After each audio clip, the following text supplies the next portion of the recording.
에스더 하면 어떤 느낌이 드세요? 에스더. 설교에서 사실 에스더를 많이 다루지는 않는 것 같아요. 에스더.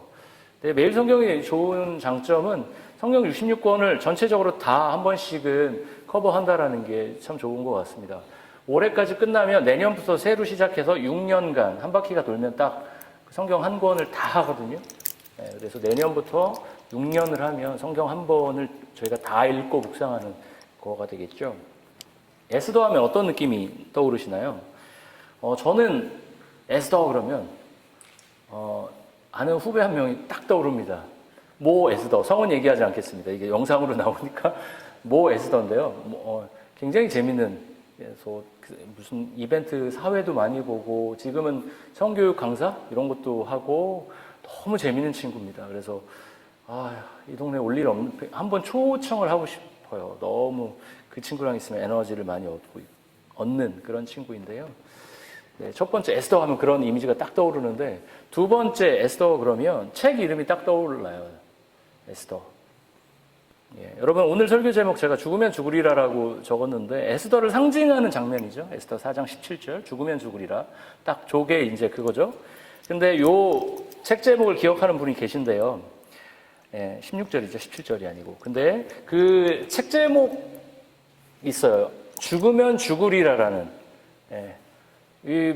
예전에 좀 연세가 좀 있으신 분, 저도 어렸을 때 봤으니까, 저보다 연배가 있는 분들이 여기 꽤 계시니까 보셨죠? 한 번씩은. 죽으면 죽으리라. 안희숙 사모님이라고 한국교회 진짜 전설 같은 분이셨어요. 전설 같은. 이게 그나마 좀 최근 사진이고요. 돌아가신 지는 한참 되셨지만, 이분 책 중에 한 권 더 유명한 책이 있는데요. 제목이 당신은 죽어요? 그런데 안 죽어요. 저희 집에 저 두 권이 나란히 꽂혀 있었습니다. 당신은 죽어요? 그런데 안 죽어요. 하나는 죽으면 죽으리라. 저게 제가 얼마 팔렸는지 그걸 검색해봤는데 잘 안 나오더라고요. 제 구글링 실력으로는 굉장히 많이 팔린 책으로 알고 있습니다. 한국교회에서. 한국, 미국, 전국이 아니죠. 전 세계를 순회하시면서 저분이 간증 집회도 참 많이 하셨는데요. 저 어렸을 때 교회에서 이분 얘기를 많이 들었었어요. 이분이 이제 침례교 배경이어서 제가 침례교 출신이라서 더 그렇기도 했지만, 굉장한 얘기를 많이 들었습니다. 그리고 나중에 커서 부모님들이 했던 얘기, 교회에서 들었던 얘기가 진짜 팩트 맞아? 그래갖고 제가 막 너무 이렇게 미화되고 부풀려진 얘기들도 많잖아요. 교회 교회 인물 중에는. 그래서 찾아봤는데, 역사적으로도 이미 검증이 됐고 굉장히 어마어마한 분이셨구나라는 거를 좀 알게 됐습니다. 이분이 몇 년생이시냐면 1908년생이세요. 한일합방 전에 태어나셨고요. 1997년에 돌아가셨습니다.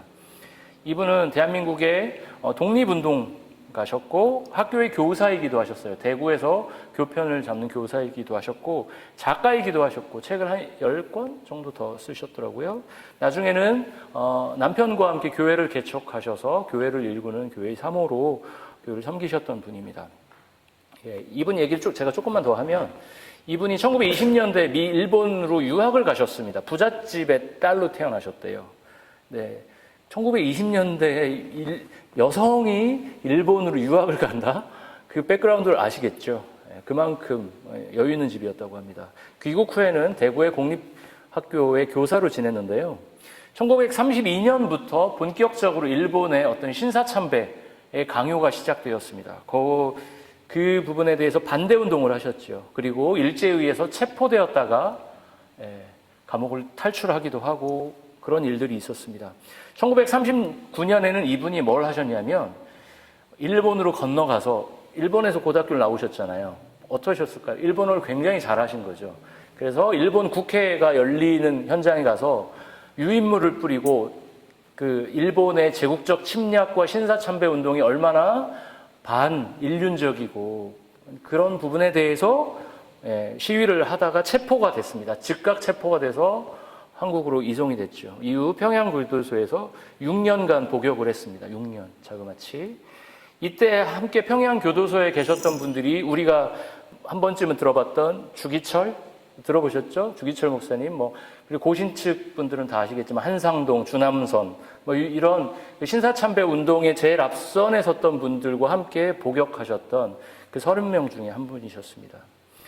예, 그러다 극적으로 일본이 패망하고 조선이 광복을 맞으면서 감옥에서 풀려나서 자유의 몸이 되었습니다. 일부에서는 이분이 열흘인가요? 그 며칠 후에 사형 집행을 앞두고 있었는데 광복이 됐다라고 하는데, 사실 그 얘기는 정확히 지금 이렇게 옥신각신하니까 정확히 얘기할 수는 없을 것 같습니다. 어쨌든 굉장히 한국교회에서 큰 역할을 하셨던 분이에요. 그리고 이분이 1948년에 미국으로 건너가서 신학 공부를 하고 거기서 남편을 만납니다. 네, 미국 LA에서 교회를 개척하고요. 이후에는 한국에서 오셔서 대전에 또 교회를 개척하시면서 여러 사역들을 하셨고 간증 집회를 하셨습니다. 제가 왜 이 안희숙 사모님의 이야기를 좀 길게 했죠? 길게 했냐면 그분의 책 제목 죽으면 죽으리라, 오늘 에스더가 한 얘기, 저 책 말씀의 주인공 에스더 같은 인물로 사실 한국교회 에스더다, 안희숙 사모님이 그런 평가를 받았던 인물이기 때문입니다. 엄혹한 일제 치하에서 폭력적인 그 신사참배에 반대해서 옥고를 치르며 견딘 그분의 삶은 어떤 각도에서 봐도 존경할 만한 정말 시대의 인물이었구나라는 것들을 알 수 있었습니다. 당시 평양교도소에 비슷한 제목으로 30여 명이 독립운동가 주기철, 한상동, 주남선 이런 분들 비롯해 30여 명이 있었대요. 근데 6년간을 버티고 돌아가시지 않고 견딘 분이 14분이고 나머지 분들은 감옥에서 다 옥사하셨다고 합니다. 그만큼 처절한 생활을 견디시고 고문을 견디신 것이죠. 하지만 제가 이 안희숙 사모님 같은 시대의 어떻게 보면 영웅이죠. 대단한 인물이죠. 그런 분들을 보면 에스더를 보면 죽으면 죽으리라, 이렇게 안희숙 사모님 같은 시대의 영웅 같은 그분들을 보면 현재 우리가 살아가는 평범한 삶, 지금 뱅크 어카운트, 우리의 어떤 조그만 것 때문에 힘들어하는 우리의 삶과 비교해 보면 너무 괴리가 있는 것 같아요. 우리는 신사참배를 강요받지도 않고요. 종교의 자유도 이미 주어졌습니다. 그분이 고민하던 신앙의 주제, 이분은 진짜 죽느냐 사느냐의 문제였습니다. 고문을 견디느냐, 내가 신사참배를 그냥 하느냐, 죽느냐 사느냐의 문제였습니다. 물론 우리 안에도 그런 문제들이 간혹 올 때가 있죠. 암에 걸려서 죽느냐 사느냐 이럴 수도 있지만 그런 이슈가 우리에게 자주 다가오지는 않습니다. 우리가 평소 고민하는 평범한 신앙적 주제와 너무 거리가 있는 것 같아요. 그렇다면 우리는 이 에스더라는 이 수천 년 전의 인물에 대해서 우리는 우리 시대, 우리 지금 일상의 맥락에서 어떤 관점으로 이 에스더라는 말씀을 갖고 와서 우리 삶에서 에스더처럼 살아갈 수 있을까, 이 고민을 하면 좋을 것 같습니다. 우리 모두 에스더처럼, 이 안희숙 사모님처럼 살 수는 없는 거니까요. 네. 그래서 저는 오늘 두 가지로, 오늘 본문 그리고 에스더서 전체를 통해서 두 가지를 말씀드리려고 합니다. 첫 번째, 오늘 본문은 우리에게 연결된 존재로서의 삶이 얼마나 중요한지를 보여주고 있습니다. 제가 PPT로 만들었는데요. 연결된 존재로 사는 삶, 첫 번째 주제인데요. 에스더 어떤 인물이죠? 유대 출신 인물이에요. 에스더가 어떤 사람이죠? 원래 유다 백성이잖아요. 유다 민족이죠. 물론 이쪽에서 태어났을 겁니다. 왜냐하면 포로로 끌려간 지 한참 됐고, 이 에스더의 시대적 배경이 언제죠? 1차 기환과 2차 기환 사이에 있는 기간입니다. 에스더는 페르시아죠. 지금 예루살렘이 배경이 아니죠. 페르시아입니다. 수산궁입니다. 그곳에 있습니다. 어떤 존재죠? 유대 출신이에요. 유대 출신인데 포로로 후예들이죠. 우리로 따지면 우리는 포로는 아니지만 이민 3세대, 4세대 이렇게 되겠죠. 그 세대에서 태어난 유다 출신 페르시아에 있는 미인입니다. 그런데 그 유대 출신 여성으로는 가장 높은 권력을 누리고 있는 사람이죠. 아하수에로 왕이 에스더를 픽했죠. 여기 보면 용모가 단정하다? 굉장히 외모가 아름다운 걸로 표현되고 있는데요. 아하수에로 왕과 연결되어서 아하수에로 왕의 픽을 받았기 때문에 역전의 기회가 생긴 것이죠. 그런데 그 권력도 사실 그렇게 대단해 보이지는 않습니다. 에스더서 전체를 보면 아하수에로 왕의 첫 번째 왕비 와스디도 별것 아닌 이유로 폐위가 됩니다. 어떻게 되죠? 1장에서 그걸로 시작하죠. 에스더가 1장에서 어떻게 시작되죠? 이 아하수에로 왕이 이때 전쟁에서 패하고 뭔가 이렇게 스트레스 받을 때 잔치를 벌였습니다. 대제국인데 얼마나 큰 잔치를 벌였을까요? 술이 거나하게 취해서 왕비 나오라고 그래. 우리 왕비 너무 예쁘잖아. 꽃단장하고 나와서 한번 우리 왕비 얼마나 이쁜지 보여주자. 이랬던 거죠, 아하수에로. 근데 이 와스디 왕비 어땠죠? 자존심 있는 사람이었던 것 같습니다. 나 그렇게 불려다니는 사람 아니야. 안 가. 어떻게 됐을까요? 왕후에서 쫓겨납니다. 그 다음 왕후가 누가 된 거죠? 에스더가 된 것이죠. 예. 그런데 에스더가 왕후가 된 후에도 아하수에로 왕은 새롭게 더 예쁘고 젊은 처녀를 뽑아서 자기 옆에 두려고 하는 시도들을 에스더서에서 우리는 발견할 수 있습니다.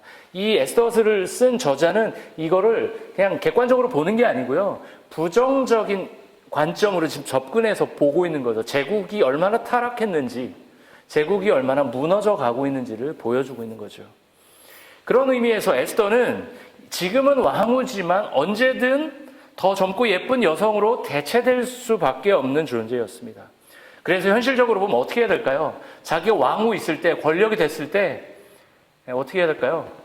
고속도로 이렇게 가려고 하는 거 이렇게 옆으로 꺾기도 하고 뒷돈도 챙기고 할 수 있는 대로 제가 조크했는데 못 알아듣셨네요. 어쨌든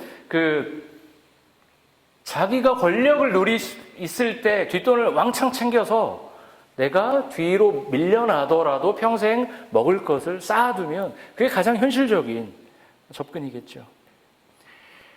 에스더도 왕과 연결되면서 인생이 완전히 달라졌듯이 누구와 어떻게 연결되느냐가, 그리고 어떻게 살아가느냐가 우리 인생에서 너무나 중요합니다.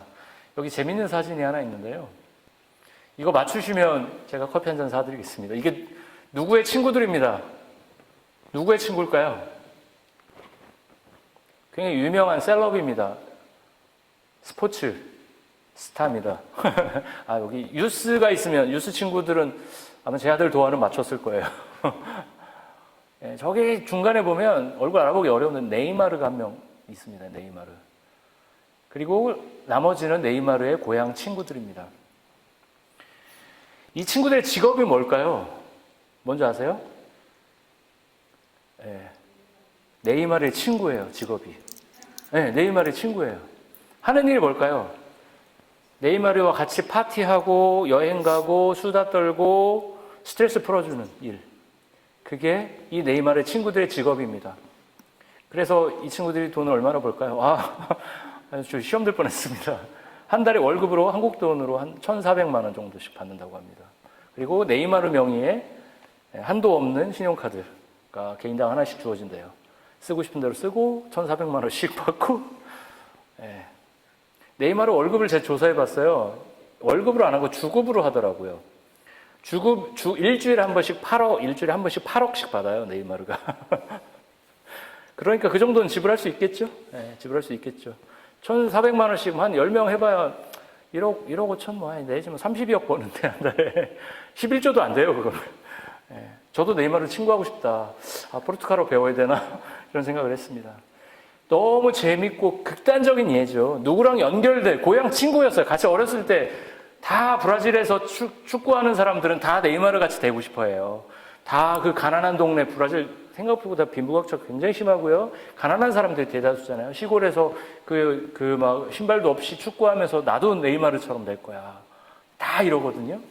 네이마르의 고향 친구였고 가장 막역한 친구라는 이유만으로 인생이 바뀌었죠.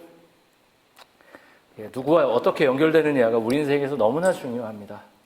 오늘 에스더는 기본적으로 유다 출신이지만 대제국 페르시아의 왕후가 되었어요.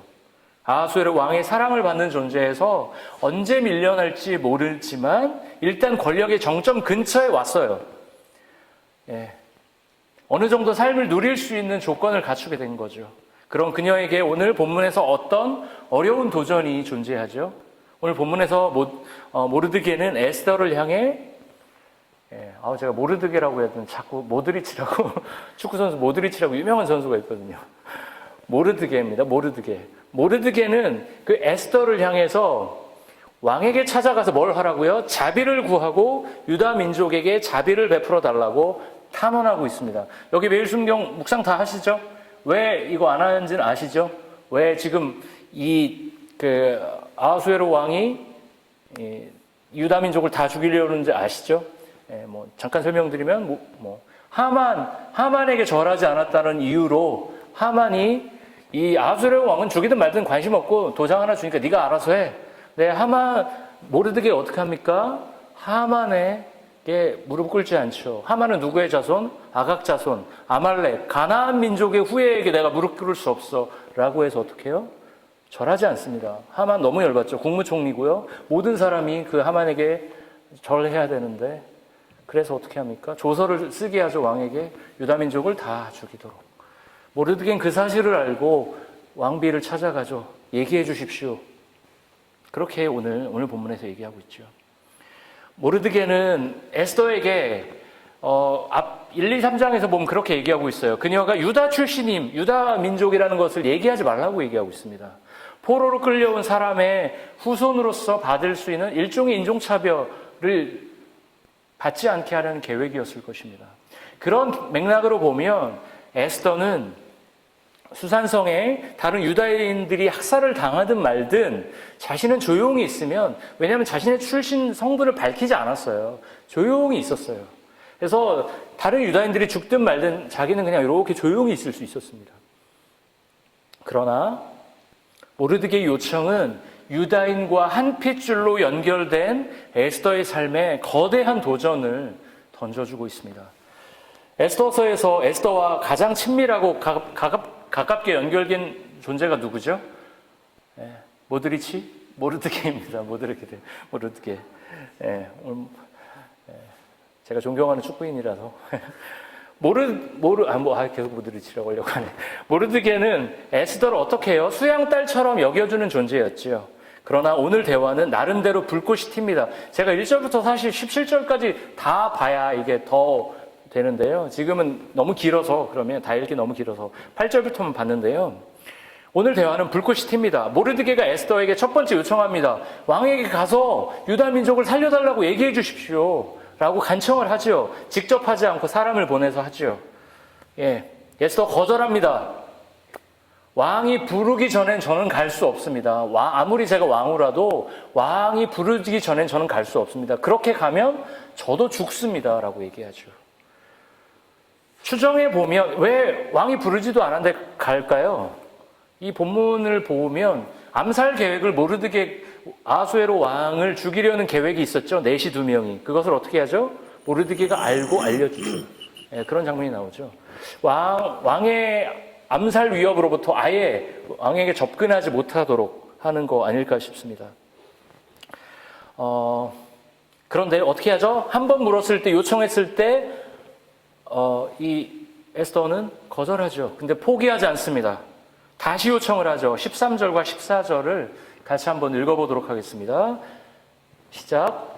모르드게가 그를 시켜 에스더에게 회답하되 너는 왕궁에 있으니 모든 유다인 중에 홀로 목숨을 건지니라 생각하지 말라.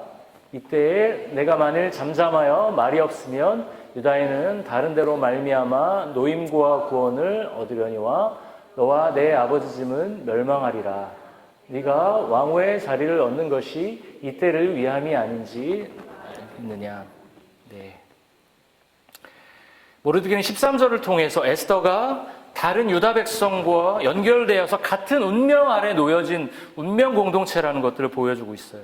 그리고 더불어 14절을 통해서 에스더가 하나님과 연결된 존재로 하나님의 인도하심 속에 왕후가 되었다는 것을 말하고 있습니다. 비록 하나님이라는 표현은 없지만 역사의 배후에서 일하시는 하나님의 개입을 언급하고 있는 것이죠. 이는 하나님과 연결돼서 왕후가 된 것이 개인의 행복만을 위한 것이 아님을 보여줍니다.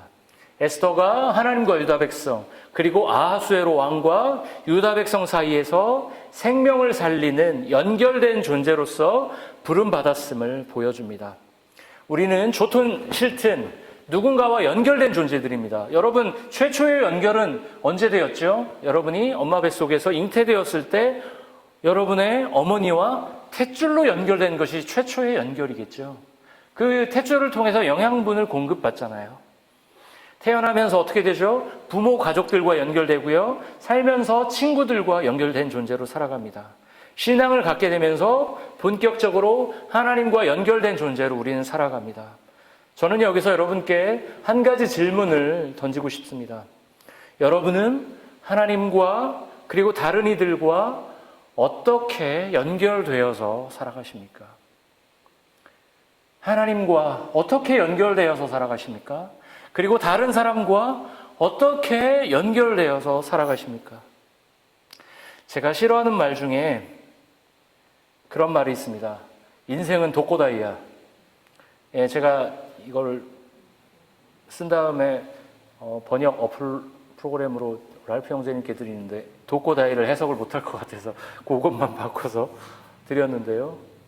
예, 역시 한계가 있더라고요. 독고다이라는 말은, 인생은 독고다이라는 말은 이상하게 인생은 뭐 번역을 해놨더라고요. 뭐죠? 인생은 독고다이야. 이런 말 하잖아요. 아유, 인생은 독고 혼자 가는 거야. 인생은 독고다이가 아니고요. 연결된 존재의 총합입니다. 하나님과 우리가 맺는 관계들, 그리고 내가 다른 이들과 맺는 관계들의 결과가 우리의 인생입니다. 여러분, 이렇게 뭐 좋은 파크 이런 데 가시면 벤치 이렇게 있죠. Beloved my mom, 누구누구 뭐 있으면서 그는 어떤 존재였다. 이런 거 있죠. 그 사람의 인생의 삶의 결과가 짧은 문장, 그 삶이 어떤 존재로 연결되었는지를 짧은 두세 문장으로 요약해서 표현해주고 있습니다. 예, 뭐 제가 랄프 형제님 얘기해서 좀 그렇지만, 랄프 형제님이 지금 예배를 같이 드리고 계시잖아요. 오늘도 예배를 함께 드리시면서 오전에 이 자리에 예배를 드렸던 프로트레니 교회와 우리 주빌리 교회를 지금 연결하는 존재로 함께하고 계십니다. 자발적으로 에너지를 들여서 그 역할을 감당하고 계시죠. 주빌리 교회 계속 강조하는 거, 2025년 말씀 묵상 공동체로 우리가 살아가자고 정말 제가 계속 말씀드리고 있고 그렇게 애를 써보자고. 우리 이거 체질로 만드는 거 너무 어려운 걸 저도 잘 알고 있습니다. 왜 할까요? 하나님과 우리가 어떻게 연결돼서 살아갈지가 이 말씀 묵상에서 결판이 난다고 생각하기 때문입니다. 우리가 하나님과 잘 연결되기 위해서 우리는 매일 성경을 열고 오늘 우리에게 주신 말씀을 묵상하고 읽고 나아가는 거겠죠. 더불어서 각자에게 부어주시는 은혜를 기반으로 서로와 잘 연결되고 서로를 돕기 위해서 우리는 오늘도 이 자리에 나왔습니다. 오늘 모르드게와 에스더 사이에서는 하하호호 이런 게 아닙니다. 텐션이 존재했어요. 모르드게는 사실 에스더의 후견인 같은 존재였습니다. 그렇더라고 하더라도 왕후가 된 이 에스더에게 직언을 하는 게 어려웠을 겁니다. 그런데 그 직언을 했죠.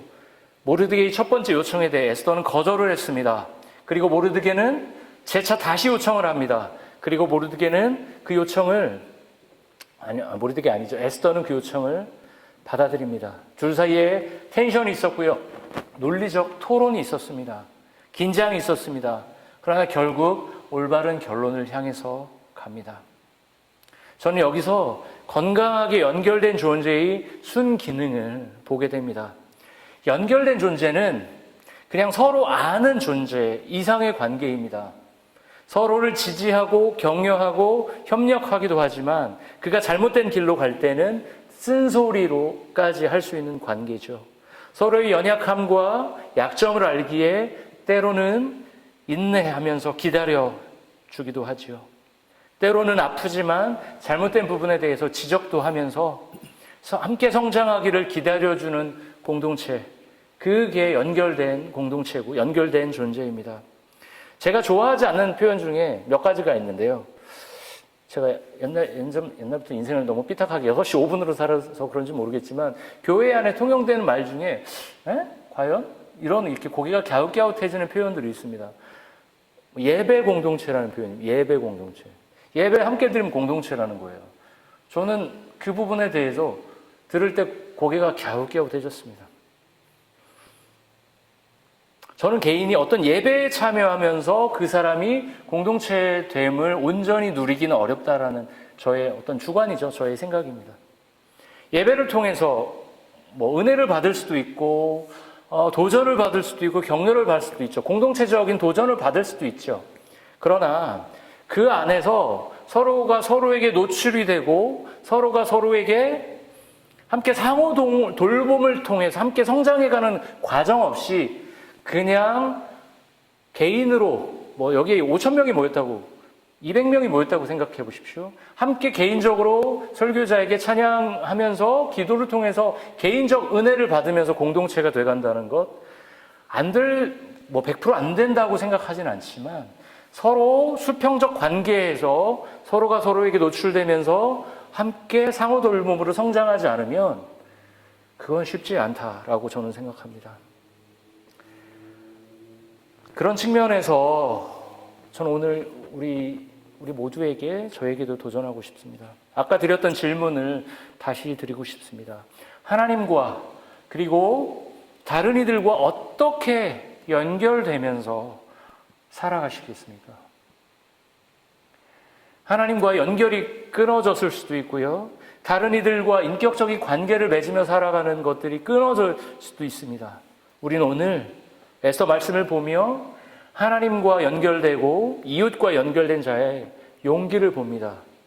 하나님 앞에 연결된 자로서 사는 사람이 어떻게 아름답게 쓰임 받는지를 봅니다. 나 유다 사람이라는 거 티도 안 냈으니까 저 혼자 살겠습니다가 아니라 유다의 피 흘림을 보지 못하고 함께 연결된 존재로 제가 목숨 걸고 죽으면 죽으리라라고 나섰던 그 에스더의 용기를 우리가 기억했으면 좋겠습니다.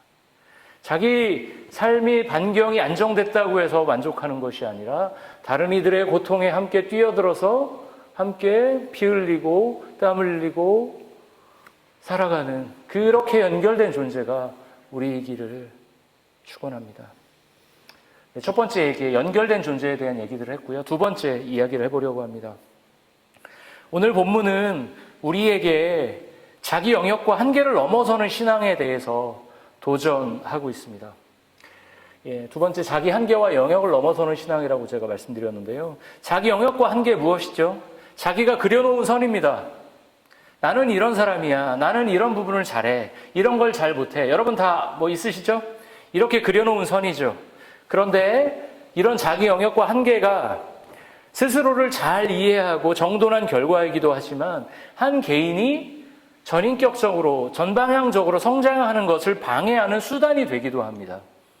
물론 우리의 탤런트는 다 다르죠. 뭐 제가 몇 번 얘기해서 너무 강조하는 것 같지만 제가 손으로 하는 거 잘 못하잖아요. 손은 예쁘긴 하지만 제가 손 모델도 했었습니다. 사진도 찍고. 저는 어쨌든 그래요. 근데 자매들 손 같죠. 남자들 손 같지 않고. 근데요,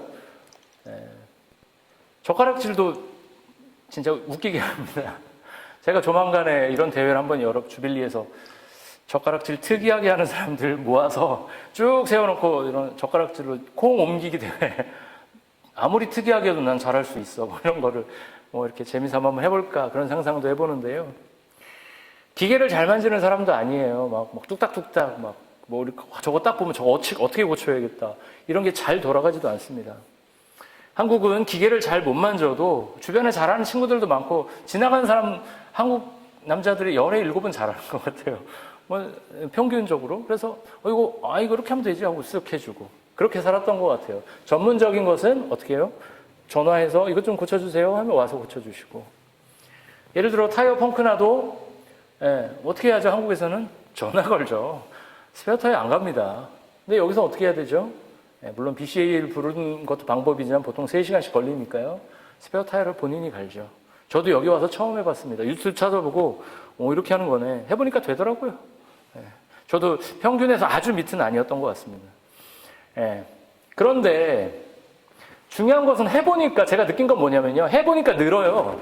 저도 철저한 문과형 인간이라고 생각하고 손에 기름 묻는 건 못하지 나는. 뭐 이런 생각이었는데요. 하면 늘더라고요. 하면 늘더라고요. 여기서 기계를 만지는 것도 제가 해야 되고 하다 보니 늘었습니다. 한국에 있을 때는 기계를 만지는 게 제 영역이 아니라고 생각한 거죠.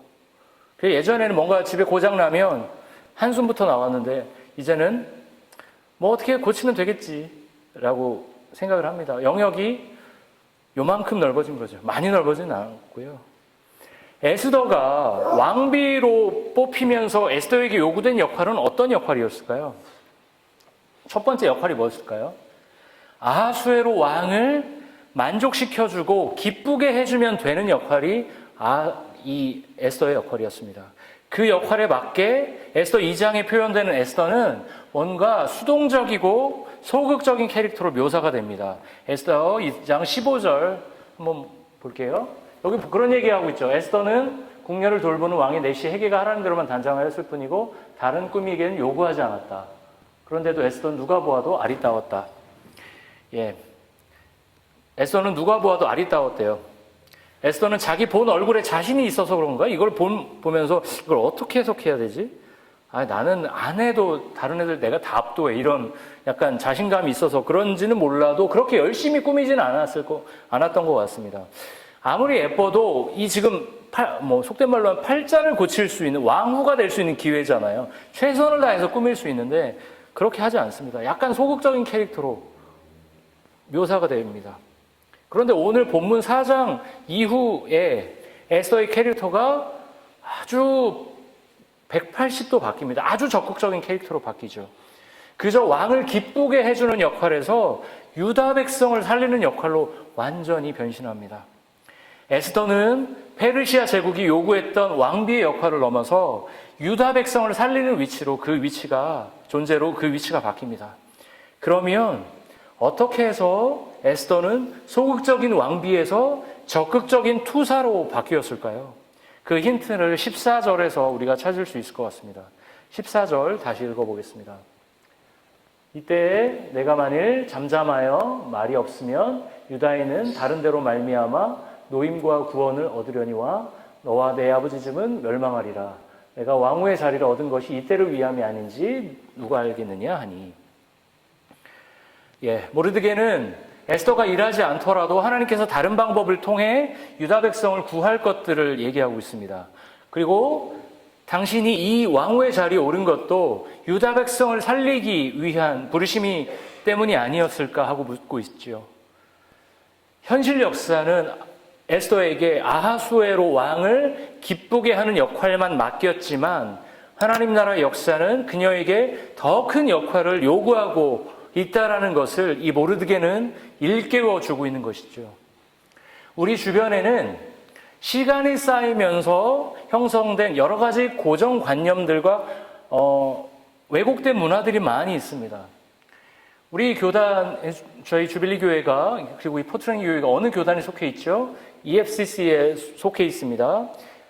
제가 예전에도 한번 말씀드린 것 같은데 EFCC만 해도 불과 1, 2년 전만 해도 여성의 목사 한 수가 안 됐어요. 네, 불과 1년 반 전에 목사 한 수가 가능해졌습니다. 근데 제 관점에서는 이건 성경신학을 주해하고 해석하는 거에 따라 다르겠지만 제가 봤을 때는 여성의 목사 한 수에 대해서 성경신학적으로 토론을 하면 사실 게임이 되지 않습니다. 제 관점은 그렇습니다. 여성의 목사 한 수를 주지 않을 이유가 없다라는 거예요. 금할 이유가 없다라는 거죠. 그러나 가부장적 해석이 여기에 문화가 개입되면서 성경을 바라보는 해석의 틀이 가부장적으로 바뀌었기 때문에 여전히 어떤 교단에서는 여성의 목사 한 수가 금기의 영역이 되기도 하는 거죠. 그런데 우리에게 주어진 어떤 세계관, 여자가 어떻게 목사가 돼? 이것도 어떤 전제죠. 우리에게 주어진 통념이죠. 그런 것들에 대해서 그냥 무조건적으로 수용하기보다 그것이 어떻게 형성되고 변화되어 왔는지 비판적으로 성찰하면서 행동해야 됩니다. 에스더에게 오늘 요구받은 역할 뭐라고요? 가치관, 세계관, 역할, 존재 뭐였죠? 왕후는 그저 왕 옆에 꽃이야, 꽃. 그냥 기쁘게 해주면 돼 라는 당시 세계관의 한계에서 벗어나지 못했다라면 성경 속 에스더는 존재하지 못했을 겁니다.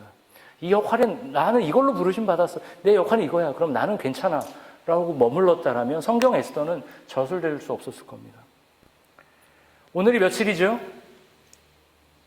5월 18일입니다. 5.18 광주 민주화 운동이 일어난 지 45년 된 날입니다. 제가 5.18 45주년을 맞이해서 오늘 한 분을 제가 소개하려고 하는데요. 그분의 이름은 문용동이라는 분입니다.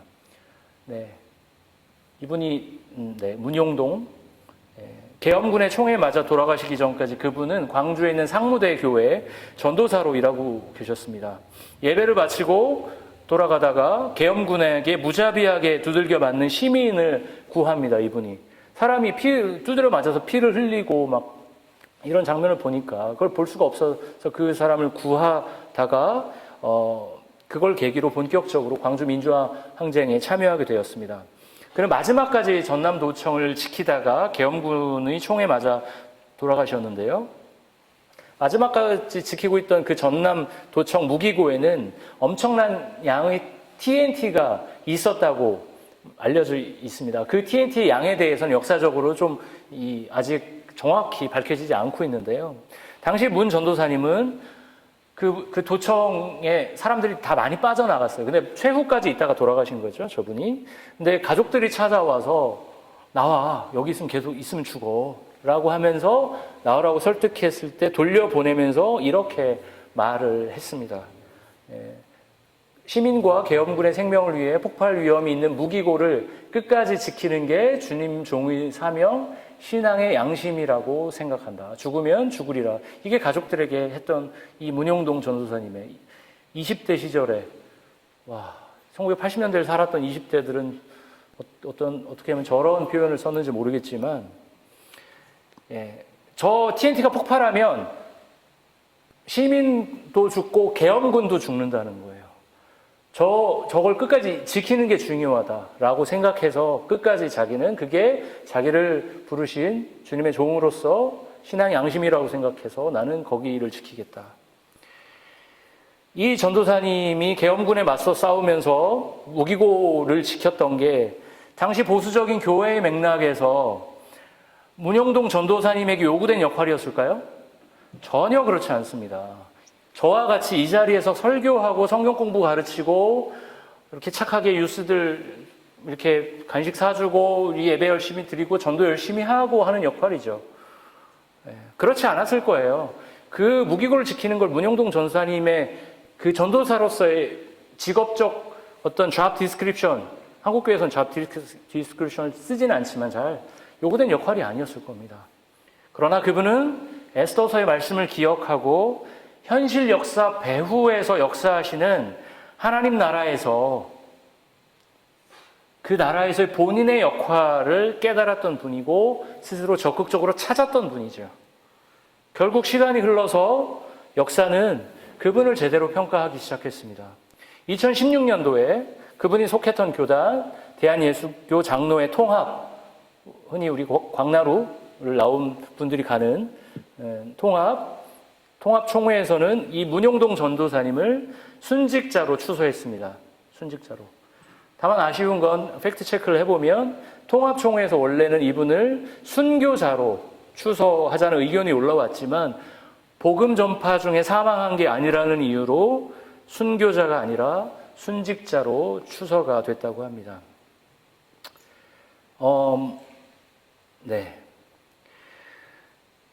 우리는 이제 5.18 광주 항쟁 45주년을 맞이해서 제가 이분을 소개해 드렸는데요.